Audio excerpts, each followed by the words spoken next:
At inihihiwalay ang mga ito at hindi kailanman nakikisalamuha ang mga taong banal, mga taong malinis sa tingin nila, sa sarili nila, sa ganitong mga uri ng mga kapwa. But here we see that Jesus eats with lepers. This is extreme. Why? Because the table is a social map. Makikita nyo sa arrangement ng mga table paghandaan kung sinong VIP na itinuturing at sinong hindi. Sinong nasa presidential table, sino yung nasa table number 92, doon sa may gilid, sa tabi ng poste. Sino yung nasa table na malapit sa entablado, sino yung table na pinagsisilbihan ng waiter, sino yung hindi. Makikita nyo agad ang pagtatangi. At sa mga arrangement sa mesa, pag nakaupo ka sa tabi ng host, malaki ang pagtatangi sa iyo, lalo na kinapaupo doon sa kanan ng host. Parang mapa ng lipunan ang hapagkainan. Kung sino ang sinasamahan mong kumain, kung kanino kang bahay humahapon o dumudulog sa hapagkainan, kung sino ang kasabi mo sa mesa, may sinasabi yan.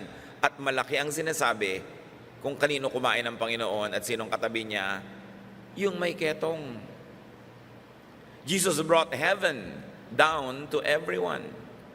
To the poor, to the sick, to the so-called sinners, even to lepers, to women, to children, to outcasts. Lahat na pwede niyong maisip ngayon na outcast sa society, nililibak, nilalait, pinagtatawanan, ipinupuwera ng mga relihiyoso, doon nakisalamuha ang Panginoon. Doon siya nakipagmabutihan, sa katunayan ay doon siya nakiisa. This is most profound body language and most profound theology. Yung sinasabi ng iyong katawan ay higit sa sinasabi ng iyong bibig. Sapagkat pwedeng magsalita ang iyong bibig nang hindi naman yun ang nasa iyong puso. But your body will always betray your inner thoughts. Your body will always reveal what is true. So kung kanino ka napapatingin, napapasulyap, napapatitig, kung kanino ka nakahilig, kahit sa litratuhan, kung kanino ka nakahilig at kanino ka nakalayo, makikita kung anong iyong niloloob. At nakita natin ang niloloob ng Panginoon na siya ay nakasalamuha, in fact, nakisalo sa dulang ng mga puwera, mga outsiders. This very profound theology of the Lord Jesus should be interpreted and applied today. Na kung nandito ang Panginoong Hesus ngayon at kasalamuhan natin, kanino kaya siya babarkada? Kanino kaya siya sasali? Kanino siya sasama? Kasali kaya siya sa mga Conservative Religious Association, Inc.? O kasama ba siya ng mga taong hindi kasali doon sa loob at sentro ng relihiyon? Do we bring God and the church to people today, to everybody? Or have we become as selective and snobbish as the religious leaders of Jesus' time? And if you're going to bring Jesus to everybody, how will everybody feel at ease with you? What kind of behavior must you show? What kind of body language must you show so that the people who are outcast in central areas of religious life would feel at ease with you to the point of listening to your message and to the point of following you to follow Jesus? Kung tayo ay kinakaasiwaan ng mga puwera, ng mga i-consider natin mga makasalanan, yung mga nilalayuan ng mga religious leaders, kung tayo i-consider nila na representative ni Jesus, dapat at ease sila sa atin. At kung magiging at ease sila sa atin, ano kaya ang mga salita natin? Ano ang kilos natin? Ano ang body language na ipapahayag natin sa kanila? Lumayo na ng lumayo ang Kristiyano kay Kristo. That's why we must bring Christ back to Christianity. Ang layo na. Napatungan ng mga katuroan, ng mga conservatives, ng mga self-righteous, ng mga judgmental, ng mga separatist. Christ was never a separatist. And if ever he separated from a certain type of people, he only separated from the religious leaders, for whom he had the most bitter words and the sharpest criticisms. Pero hindi siya kailanman lumayo doon sa mga taong may sakit ang espiritu, ang kaluluwa, sa mga taong higit kanino man ay nangangailangan ng pagkalinga, pag-unawa, pagpapatawad, at paggabay. Matthew 26:7, a woman came in with a bottle of expensive perfume and poured it on Jesus' head. Una, isang leper, ngayon babae naman. Dalawang outcasts nung araw. Puwera. Kasi very male-dominated ang kultura ng Israel. These women had no space at all. And definitely they could not approach great spiritual or religious personalities. But this woman has the audacity to break into the party and pour perfume on Jesus' head. At siya, hindi nangimi dahil ang ginagawa naman niya ay mahalaga at tama. But on all angles, this was unconventional. Kakaiba, hindi karaniwan. Because Jesus' love is fresh and new. Full of surprises, sometimes even shock. Ang paraan ni Jesus ang pagmamahal sa tao ay talagang walang katulad. At maraming anyo, hugis, mukha, kulay, tunog ang kanyang pagmamahal. Whoever would love like Jesus must not be afraid to reinvent the wheel of love. So sa ating panahon, paano natin i-apply? Paano ngayon mamahalin yung mga outcast? Paano mamahalin yung mga itinitiwalag dahil mga makasalanan? Paano mamahalin yung mga puwera, nilalait, nililibak, pinagtatawanan, ikinahihiya? Paano sila mamahalin? Paano tatanggapin? Paano makikipag-dinner with them in their home, in their territory, in their locality, in their context? This is one great message of the cross. Taon-taon, nagse-celebrate ng Pasko, ng mahal na araw. Sinasariwa ang Biyernes Santo, ang Pasko ng Pagkabuhay. Pero nakakahanap ba tayo ng mga bagong paraan kung paano ngayon ipaaabot yung pag-ibig ni Jesus sa mga taong ipinupuwera ng mga natatawag na mga banal, mga relihiyoso? Paano natin bibigyan ng bagong mukha, bagong hugis, ang walang patakarang pagtanggap at pag-ibig ni Jesus? The Christian church must go back to the basic examples and teachings of Jesus. Kailangan na yon. We need a new and another reformation because the church is now in danger of losing her saltiness. Halos wala ng talab, wala ng lasa, wala ng asin. Hindi na ma-preserve ang nabubulok, hindi na mabigyan ng flavor yung walang lasa. Kailangang bumalik tayo sa basic Jesusness in comparison to complicated Christianity na kinomplicate ng history, ng kani-kanya mga denominasyon, ng kani-kanya mga interpretasyon. You must go back to the simplicity of the gospel of Jesus. At sa gospel ni Jesus, hindi pinagtatalo-talunan yung mga pre-post at mid-trib. Hindi pinagtatalon-talunan kung pouring o immersion o sprinkling. Walang ganyan mga pagtatalo tungkol sa mga haba ng buhok ng babae o lalaki, kung saan nakalagay ang hikaw, sa ilong, sa tiyan, sa pusod. Kahit kailan, hindi yan pinroblema ni Jesus. Dapat natin siyang balikan. Natabunan ng kung ano-anong relihiyon yung pagiging tagasunod ni Kristo. We must go back to the simplicity of Jesus, which is characterized by unconditional love, by non-judgmentalism, by acceptance of those who fall in the cracks of society. Hindi pagkonsinte pero pag-unawa at pag-aaruga doon sa mga hindi nakakaabot sa matataas na standards ng lipunan at ng simbahan. Matthew 26, 8-11. But when his disciples saw this, meaning the pouring of the expensive perfume on Jesus' head, they became angry and complained. Why such a waste? We could have sold this perfume for a lot of money and given it to the poor. Jesus knew what they were thinking and said, "Why are you bothering this woman? She has done a beautiful thing for me. You always have the poor with you, but you won't always have me." Ang mga Hudyo po'y naniniwala na higit na mataas na uri ng kabutihan ang paghahanda sa libing ng isang mamamatay kesa sa pagtulong sa mga mahihirap. Napakahalaga sa kanila ng mga burial preparations. At idinagdag pa ng Mark 14:5, so they started saying cruel things to the woman. So this is the same story as told by Mark, added to what was told by Matthew. So Jesus knew what they were thinking, according to Matthew. What were the disciples thinking?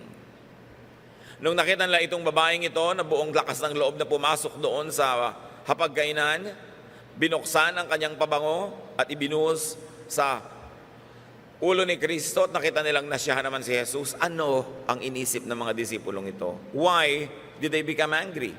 Why would you become angry? Why did they complain? Dahil naunahan sila ng babae sa paggawa ng mabuti. Tulad ng marami ngayon na so-called Christian workers, pag may kapwa worker na nakakagawa ng mabuti, napupuri, nagagalit sila dahil nasasapawan sila. Sila ba'y nagseselos? Naiinggit? Hindi ba't ang sabi nga ng Panginoon ay, at sa Biblia ay, outdo one another in doing good? So pag natalo ka ng isang tao sa paggawa ng mabuti, ipagbunyi mo, huwag mong ikainggit at ikagalit. Mabuting at nagalampasan niya ang paggawa mo ng mabuti, lampasan mo rin, hindi ng pagchichismis, hindi ng pagrereklamo, kundi ng paggawa rin ng mabuti. Kasi lahat ng ginagawa nating mabuti, makikita at makikita. Kung minsan sasabihin mo, somebody else is getting the credit for someone else's good deeds, eh di gumawa ka ng mabuti, and of course you will get the credit because Jesus said, a city set on a hill cannot be hidden. Ang isang talagang maliwanag na lungsod na nasa ibabaw ng bundok, hindi mo pwedeng takpan. Kaya magliwanag ka. Huwag mong palamyain, huwag mong palabuin, pahinain ang liwanag ng iba. Mas magliwanag ka for God's glory. Yun ang napaka-importante. Huwag ka maiinggit kung may mabungang Kristiyano. Mabuti nga. Baka pati ikaw makapita sa bunga niya kung wala kang kabunga-bunga. Kesa magagalit ka dahil mas marami siyang bunga. Dapat tayong bumalik kay Kristo. So, nagalit yung mga disciples at dahil wala silang maging excuse dun sa inggit at selos at galit nila sa babaeng ito, humanap sila ng pwedeng sangkalan and they professed love for nameless, faceless, poor people. Yet you see the hypocrisy because they could not like and they were cruel to this particular woman. Paano mo mamahalin ang sanglibutan kung itong isang babaeng itong kaharap mo na, eh hindi mo mamahal. Magagalit ka pa, ma-offend ka pa. It is easy to love at a distance. It is easy to love the anonymous. But how can you love people who are real in your life? Sabi nga nung isang nagpo-profess ng pagiging banal, for me to love the whole world is no chore. Hindi daw mahirap.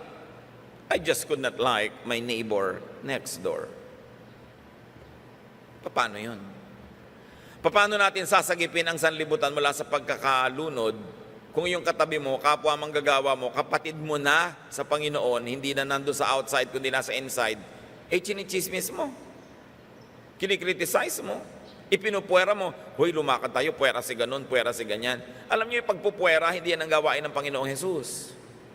Yan ang gawain ng mga Pharisees.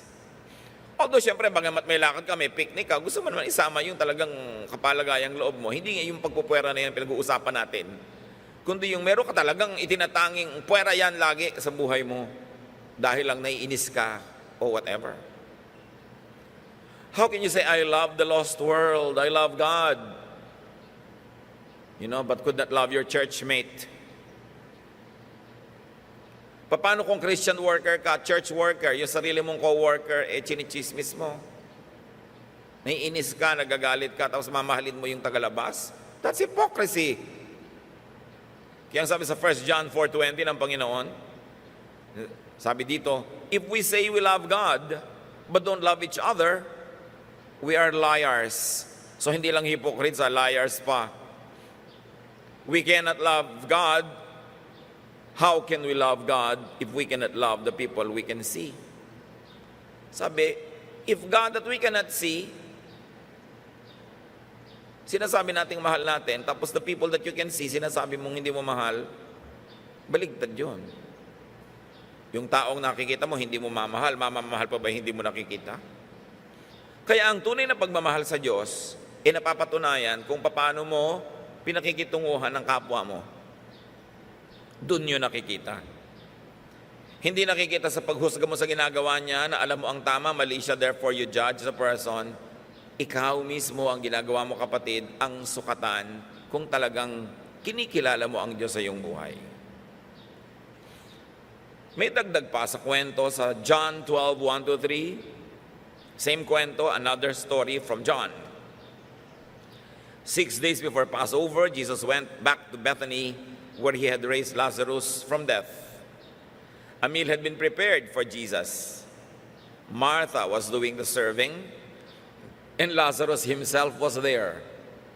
Mary took a very expensive bottle of perfume and poured it on Jesus' feet. She wiped them with her hair, and the sweet smell of the perfume filled the house. So if this is the same event being reported by John, then we see Martha working in Simon's kitchen, at least for this occasion. So naging magkakasama sila, maging kapatiran, at nakita niya naman si Martha consistently at the kitchen. Kahit kailan siya ikwento, no? Nangungusina, na hindi naman masama.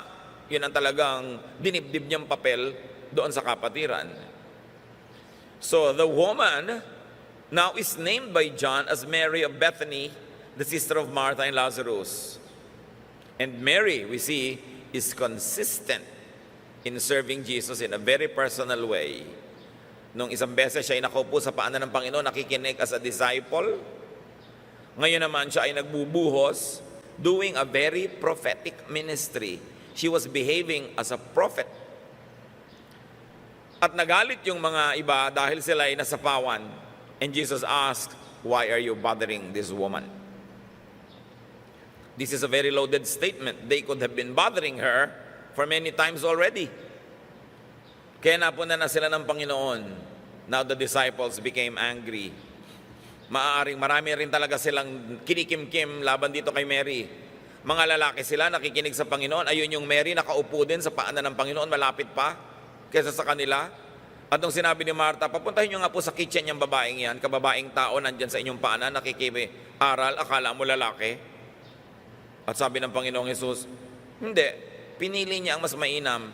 Ikaw naman kasi, Martha, sobrang marami kang pinoproblema. Sobra kang OC, sabi ng Panginoon. Hayaan mo si Mary ditong sumama sa mga lalaki, mag-aral. At ngayon, nalampasan pa niya yung mga lalaki na nagbuhos pa sa Panginoon ng pabango.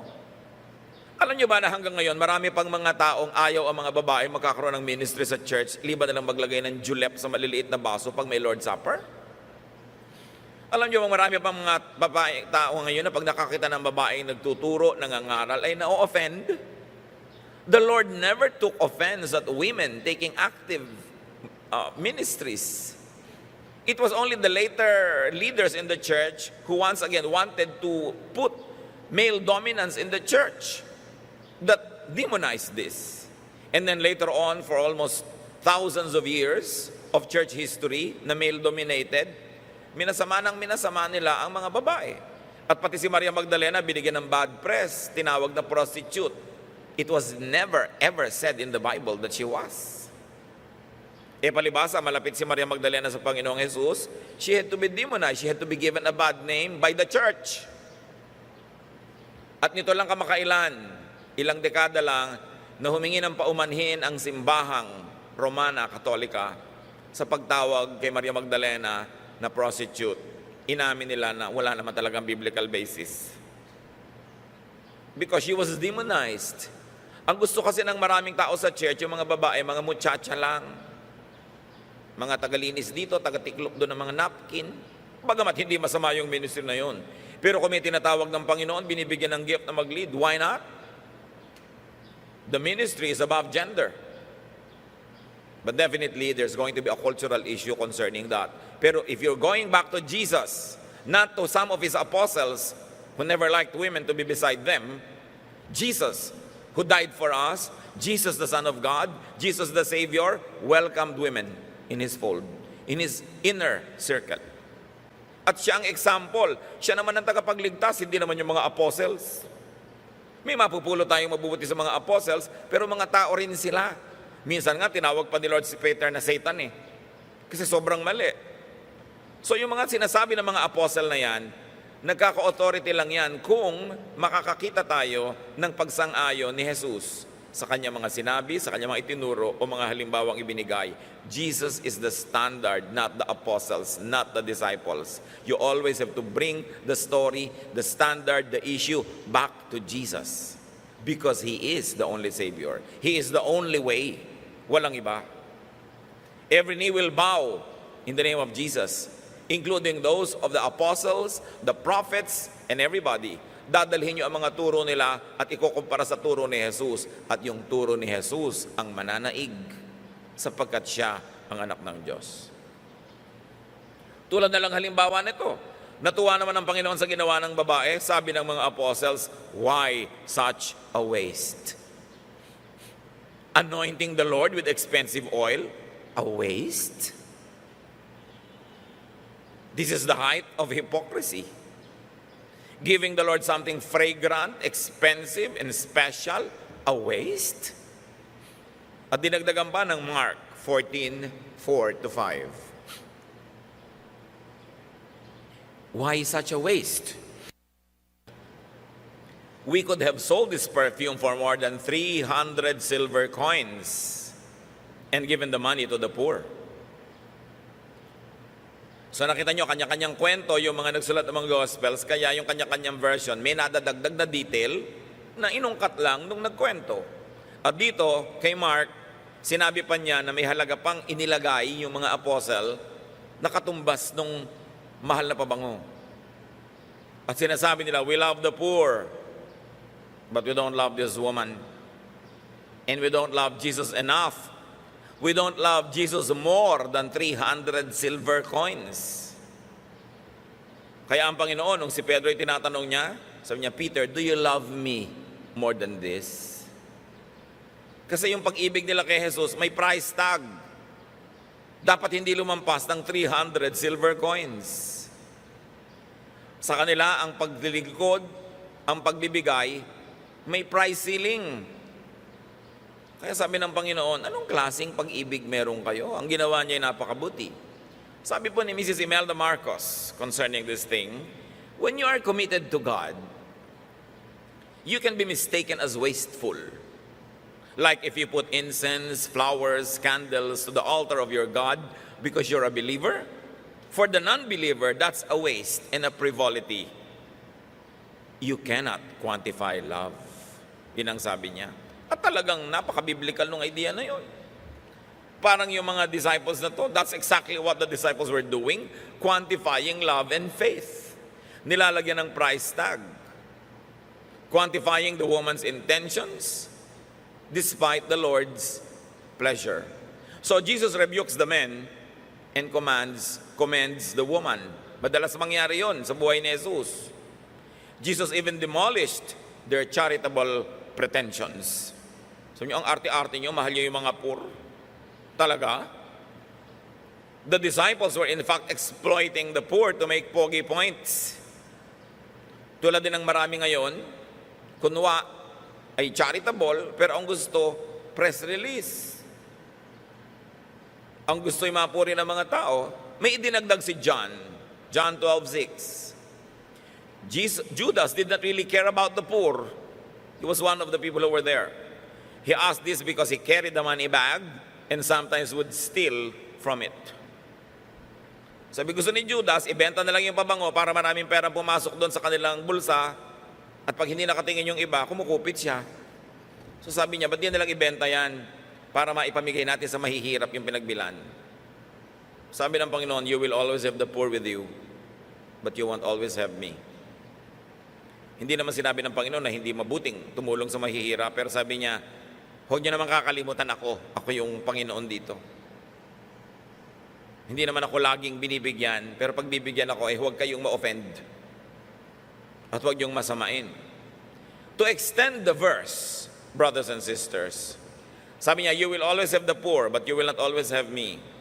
So let's Fast forward, you will always have text mates, but you won't always be at worship.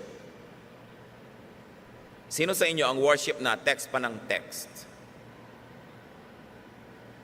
Dapat yata yung gagano, pinapatayo at pinapalabas eh. Kasi kabastusan. Kabastusan. Liban na lang, meron kayong may sakit na anak, magulang, kung sino inaalagaan nyo, tinetextan nyo yung nag-aalaga, uminom na ba ng gamot, napakain mo na ba?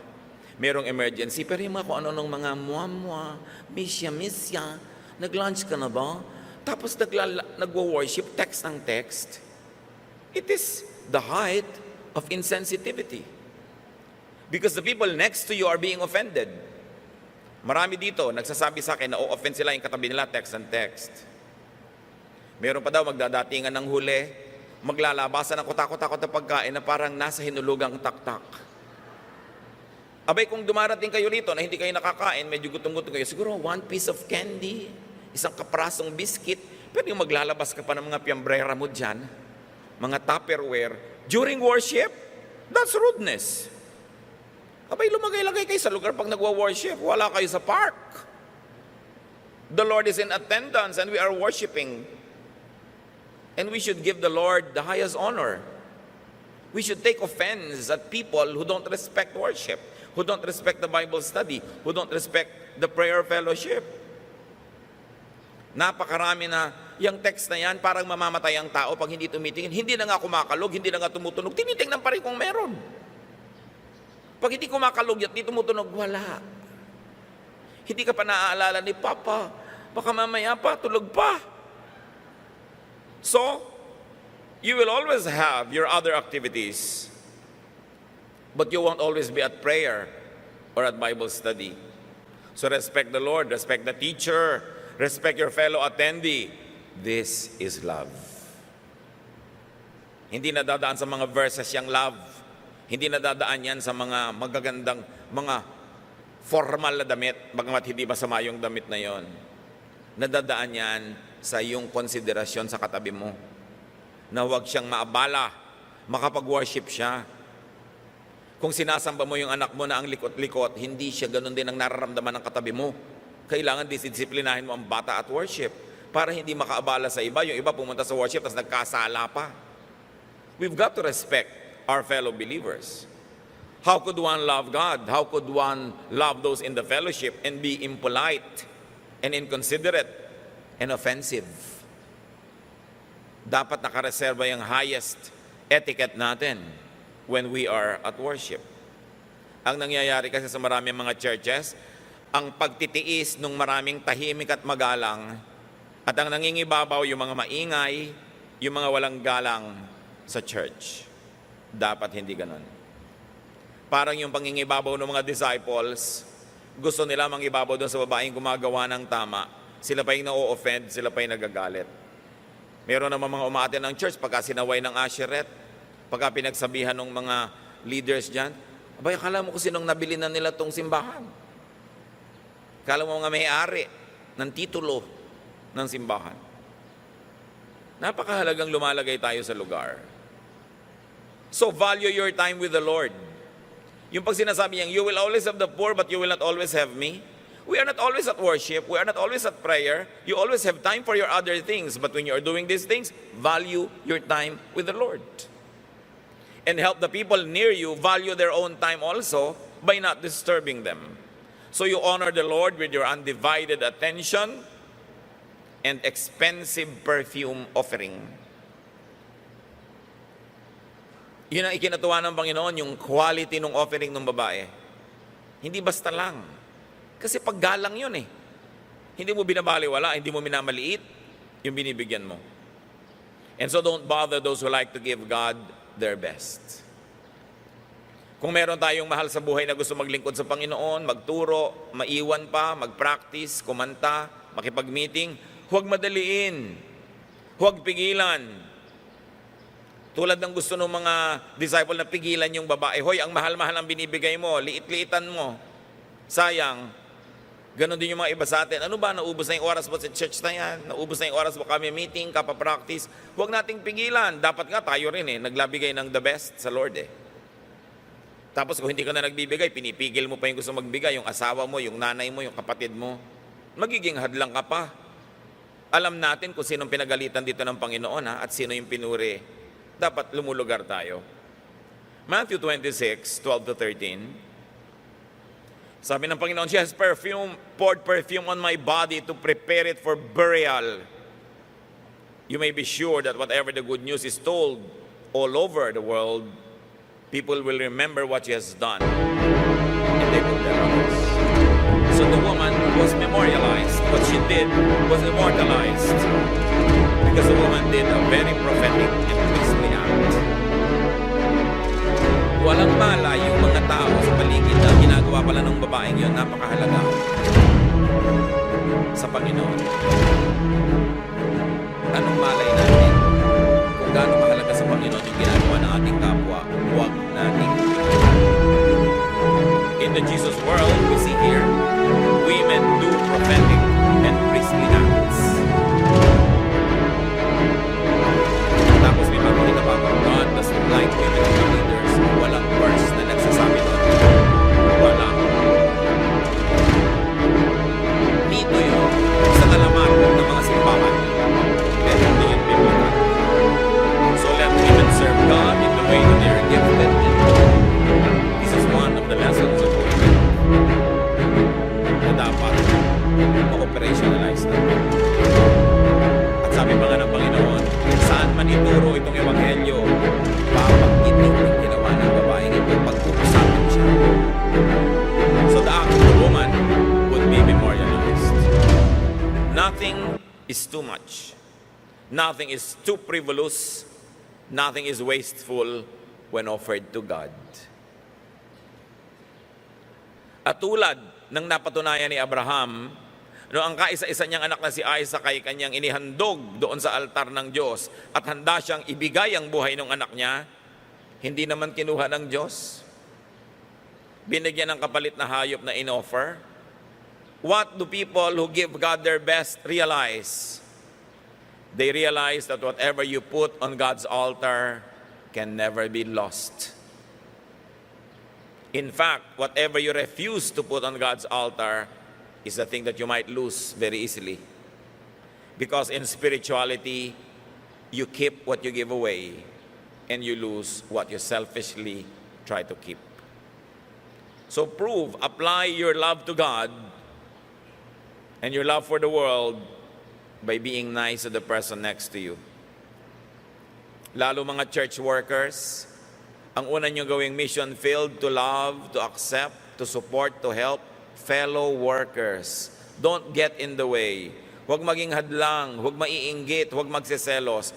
Hindi ka qualified to win souls outside the church when you cannot even get along well with your workmate. Alam ng Diyos ang lahat.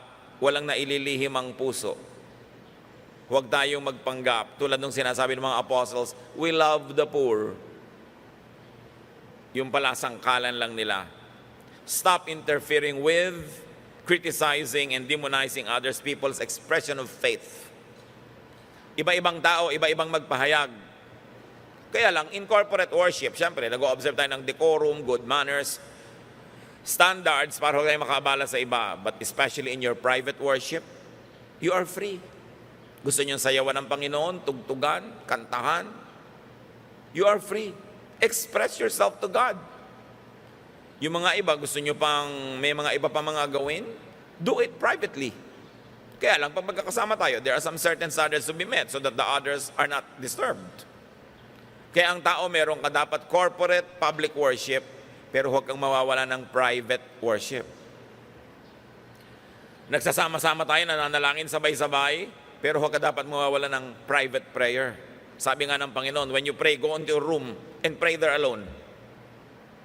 Malaki ang pagpapahalaga ng Diyos sa private prayer. Hindi dapat yan nawawala. So mga committed believers, take the cue from Jesus. Accept, enjoy, even fine and good things. Marami rin naman kasi na naglilingkod sa Panginoon, nagigilty na pag nag-e-enjoy. Pag-o-order ng halo-halo, sister, ayaw mo ba ng special? Tama na po yung ordinary kasi Christian po ako. Hindi naman magagalit ang Diyos sa special yung halo-halo mo. Bakit ang suot mo laging balutan ng pagkain ng baboy? Naku, kasi Christian po ako, baka magalit ng Diyos pag nagsuot ako ng silk o satin. Hindi naman siya magagalit kung nag-enjoy ka, hindi mo ninanakaw. Hindi kakalimot na tumulong sa kapwa mo. God is good. God is very nice.